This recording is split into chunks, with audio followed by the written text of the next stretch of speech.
Let's quickly go over how you can update your iPad to iPadOS 26 in the easiest way possible. For that, first you have to unlock your iPad. From the control center, make sure your device is at least 50% charged and connected to a strong Wi-Fi network. Next, open the Settings app, tap on General, then go to Software Update. Here you should see the option to update to iPadOS 26. Just tap Update Now and enter your lock screen passcode.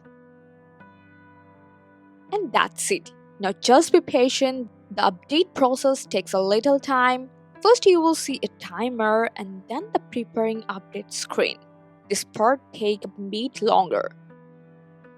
Once it's done, your iPad will restart. You will see the Apple logo for 2 times and the progress bar.